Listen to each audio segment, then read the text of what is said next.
Well, we're here on South Foster Drive where the high water moved in here earlier this afternoon and flooded out several cars. 3 cars are still flooded out here on the street, and as you can see, we have a tow truck moving one of those cars. But let me tell you, Natalia, thousands after thousands of folks came out here to tailgate before the big game. This is a very important contest for the New Orleans Saints, so everybody wanted to come out and celebrate and have a good time. It was like one big continuous street party. Actually, we're here at the Avondale Boy Scout Reservation in Clinton, where the visitation for the Boy Scout leader is taking place. It began about an hour ago and will go until about 9 o'clock this evening. Hundreds and... Michael, some students are on edge here at LSU tonight after a fellow student is abducted by an armed suspect who's still on the loose. Break. Good afternoon. I'm Earl Phelps for WXVT. Coming up on your local Delta News tonight at 6 o'clock, Sears is back at the mall. Michael, we're here in the neighborhood where the double murder took place this morning. The crime tape may have been removed, but police are out here very busy tonight looking to track down those suspects who shot the 2 men. The suspects are very bold. We consider them armed and dangerous. That's how police describe the 2 suspects behind the murder of 2 men in broad daylight. It happened just before 10 this morning on the corner of Thomas Delpit and East Johnson Streets. We know individuals pulled up in the vehicle, exited the vehicle with guns, and chased the victims down and shot them. Family members visibly shaken after arriving at the scene. Someone has lost a father, someone has lost a friend. The victims have been identified as 49-year-old Donovan Cummings of Baton Rouge.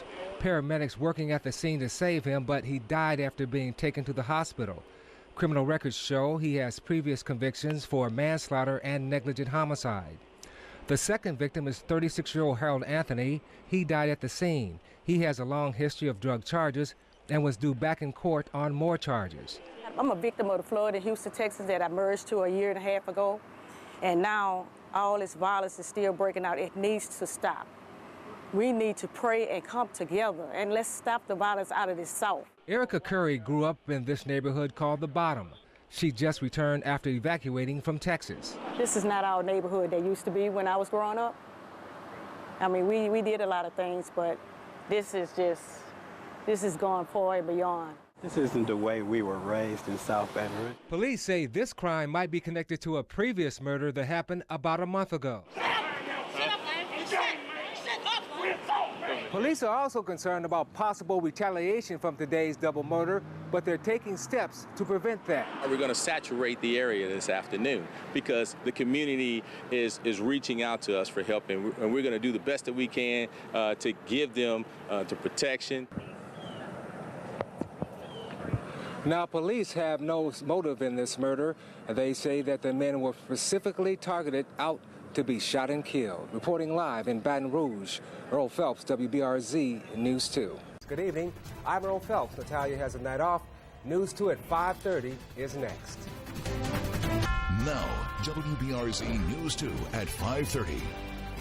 Taking a look outside in Baton Rouge, rain staying a possibility for the rest of the evening. Good evening. Meteorologist Robert Grosso is joining us now. A lot of thunder earlier today. Yeah. About 45 minutes ago, actually. Yeah, especially in Livingston Parish. All about that in my full forecast, but back to news. All right, thanks a lot, Robert. An emotional service dedicated to law enforcement members of Lockhart Road Baptist Church in Denham Springs gathered together to pray for first responders, keeping them safe. News 2's Taylor Evans has more on why they are being honored today. Earl. All right, thanks a lot, Taylor. WBRZ's Unite for Our Heroes telethon is just 1 week away. The program will raise money for Capital Area First Responders Fund. It covers first responders in 8 parishes in the area. The telethon will be shown on Channel 2 from 6 to 7 p.m. next Sunday, July 16th. That's right here on WBRZ.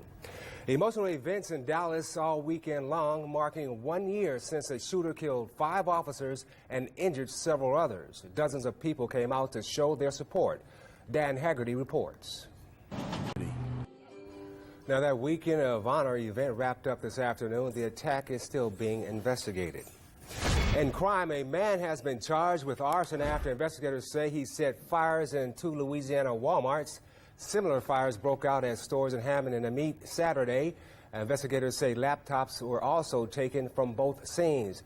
Larry Shawest was arrested overnight.